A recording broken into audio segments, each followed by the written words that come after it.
If you met me on the street today, you would not look at me and think that I am good with money. I don't have an expensive, flashy outfit. I don't have a designer bag. I don't have a flashy car. Correction, actually. I don't even have a car. I don't have anything that symbolizes to the naked eye that I would be good with money. However, that is completely and supremely intentional. Because after years and years of reading all the books, watching all the videos, and listening to all the audiobooks and podcasts, I have understood that looking wealthy and trying to actually be wealthy require two distinct behaviors. And something else I learned, the people that spend all of their time trying to look wealthy are typically the people that have the least wealth stored up. And given all of this, I thought it was important to come on here as I'm on my journey to just really speak about how and why I have decided to just intentionally look poor is probably the wrong word, but just not look flashy, basically.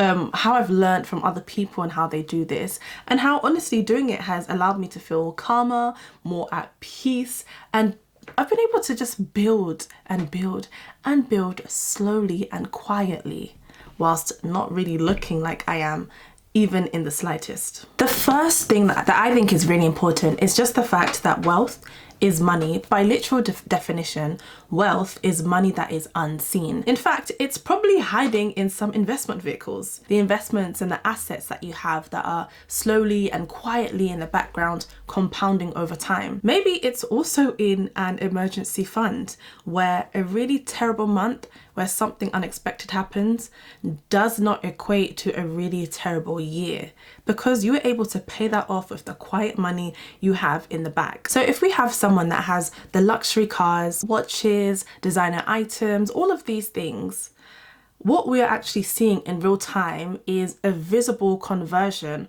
of potential wealth into things. And real wealth is the opposite of that. It's just invisible by nature. So when you see someone trying really, really hard to look and act rich, what you're seeing in real time is the conversion of what could have been wealth, or that maybe once was wealth, into now being just stuff. Trying your best to show people that you've really got it or you have it is probably one of the surest ways to ensure that you actually do not have it in the end. When you are not trying to force yourself to look rich, you also are able to remove a whole entire category of decision making from your life. Decision fatigue is a state of mental and emotional exhaustion caused by making repeated choices throughout the day.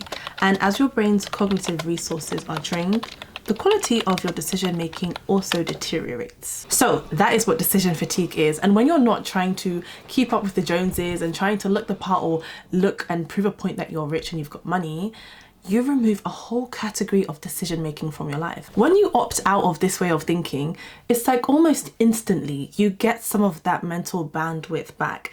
And this is the reason why you'll see some people only wear black, or they wear the same shirt and same trousers every day. And from a hygiene point of view, I don't mean it's like the same one, but like, for example, it's just the same style. Maybe they've got like 10 different tops that look the same, but it allows for them to remove a whole category of decision making and allows them to gain some sort of mental bandwidth back, because they're not overconsumed by the thoughts, ideas, opinions of other people and whether they look rich or not. Now, this is the part where it actually does get dangerous. The moment you start caring so much about what other people think and whether you look rich or not is the exact same moment that you open the door to lifestyle creep. You may have heard this concept in personal finance called lifestyle inflation or lifestyle creep. And this is essentially the idea that when you make more money, so more money comes in and essentially more money goes out. So your income increases and so do your expenses as well. At work, you get a promotion and so does your apartment. So your apartment upgrades, it's much nicer. Essentially, it's just the idea that as income increases, expenses also increase, typically sometimes at the same rate Or you can get into even stickier situation where your expenses are increasing at a faster rate, and maybe you're able to make room or accommodate for that through taking out lines of credit. This is a danger zone. You have earned more income. However, your saving rate or your inclination to invest in all of these things doesn't even move an inch. The best thing is for your income to increase and your expenses to stay low or even decrease as much as they can, because that gap is a thing that's going to fund your emergency fund, your future investments into assets, and just your savings in general. And a lot of this feeds into the idea that we should really care about what other people think, about the outside looking in, about looking richer. And yes, maybe you've got a job promotion and you've doubled your salary, but that doesn't necessarily mean that you need to show the whole world that you've done that by allowing lifestyle inflation to take over. And this honestly relates so much to the hedonic treadmill. So this is the idea that humans may experience a major, amazing life event that takes their happiness from here to there, but it doesn't take a long time for their happiness to go right back to normal baseline levels despite the really amazing thing that's just happened. Meaning we need to grab the next high. And for a lot of people, this can look like, yes, getting that new job and really feeling really satisfied at the fact that your income has increased. But once your happiness reverts to like a normal baseline level, you need to chase the next high, which for you might be, oh, I have more money, I can buy this expensive watch. And once that high fades, it will be the next thing and the next thing and the next thing. Once you're spending, you're kind of like now in competition with other people. But lifestyle creep can really be spurred on from various different things. It can be initiated from various different things, from the hedonic treadmill that we've discussed, and also keeping up with the Joneses. So a really dangerous thing where you now start to believe that you have to keep up with what everyone else is doing, and silently purchasing things, looking rich, becomes a very silent competition with everyone around you, and you feel forced because of comparison to keep up with them. Before, they used to show visibly, they used to show keeping up with the Joneses with the person that had, you know, the American dream, the white picket fence, the home and the car, and they'd look opposite at their neighbor that had the same thing, but maybe their house was a little bit bigger, or their white picket fence was a little bit taller, or their car was better. But now I like to think that keeping up with the Joneses is literally on social media. That's how we see it today. And we know that this constant comparison is one of the most reliable predictors of anxiety. So completely avoiding the hedonic treadmill, avoiding keeping up with the Joneses, both of these things can help you to avoid lifestyle creep and just embracing this idea that wealth is money unseen, and we shouldn't really care about what other people think of us or what other people are doing, but just focus on quietly and slowly building the things that no one can see. Another reason why I think looking like you're not the richest person has been so important and will continue to be so important is because you get to decide what you care about. You get to choose not to care. We will spend so much money, sometimes money that we do not even have really, to impress people that we don't know, people that just don't care about us. And we think that they do, but I mean, this links to another video that I've done before called the spotlight effect. No one cares, literally no one cares, because everyone is too busy thinking and caring about themselves, to be quite frank. Everyone has the same thought process that you're having. So this is why I start to think, let's ask ourselves truly, if no one could see for the next year what you're going to wear, what would you buy? Would you still spend in the same way? Would you still feel that pull, feel that need, that pressure to spend your very last dime on designer heels? Would you still care about the label? Would you really still need the designer version if no one was actually gonna see it, if you couldn't post it online? And for most people, the answer might be no, which then makes me think that the purchase was never really about yourself. That purchase was never really dictated about what you truly wanted for yourself. It was more so what you wanted other people to think about you. There are a pair of, I think it's Yeezys, that I just couldn't, I used to challenge my friends because it was like quite expensive. And I was like, do you actually like the way it looks? And if it didn't have the Yeezy sign, or if, you know, it didn't signal that it was Yeezy, would you still buy it? And they said no. They didn't like the shape, they didn't like how it looked, but because it was popular and it was trendy, that's why they spent their money to get it. However, when you remove that aspect of your life and you stop caring so much, you try to not do all of your best to look successful, you are able to employ critical thinking and actually decide for yourself what you like. What do you care about? I would not be honest if I didn't bring up this point. We all want to look wealthy now.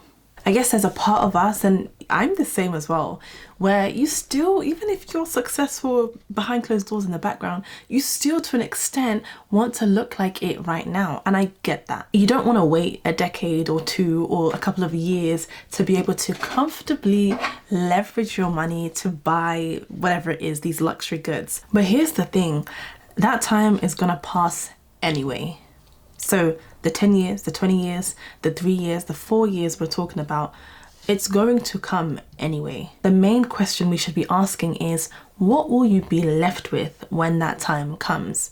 You can either spend all of your time now, looking rich, looking the part, and then 10 years from now, or a couple of years from now, even next month, just have nothing. You could spend the next 10 years trying your best to look rich and be exactly where you started. Or you can spend the next couple years looking poor or looking like you don't have it, and then when that time comes, actually having it and being comfortable to afford these things, not wiping out your savings, not having an emergency fund because of a designer bag. The time that we're talking about, this 5-year period, for example, that time passes at the exact same speed either way. Would you rather feel impressive, look successful, look rich for a while, or actually be stable for potentially the rest of your life, or at least years to come? And I guess this does link quite well to delayed gratification. So it seems like from the research I've been doing that the people that win at this game, or the people that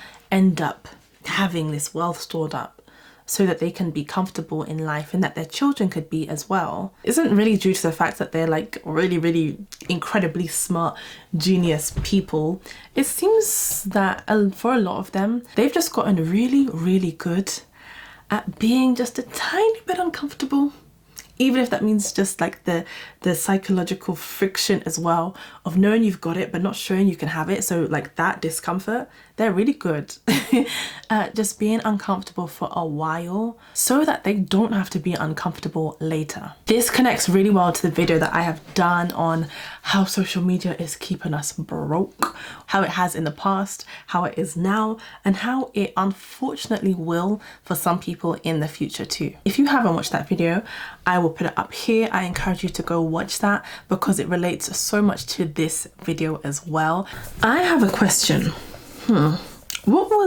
Tell me the point in which you were about to purchase something and you stopped because you realized that this purchase was actually more about flashy trends, about other people's opinions and what other people may think of you based on that. So what this purchase could signal, as opposed to you genuinely caring about it. There's a specific and unmatched, unparalleled sort of peace that comes when you know that if something bad was to happen financially, a disaster, chaos, you can just pay for that thing with your emergency fund. That feeling isn't really sexy. It doesn't make it on Instagram. You can't visibly really see it, but that inner peace that you get from just not caring about looking the part or plain rich, keeping up with the Joneses and going through all of these issues like anxiety, allows you to have inner peace that is just unparalleled. There's also a thing called social camouflage where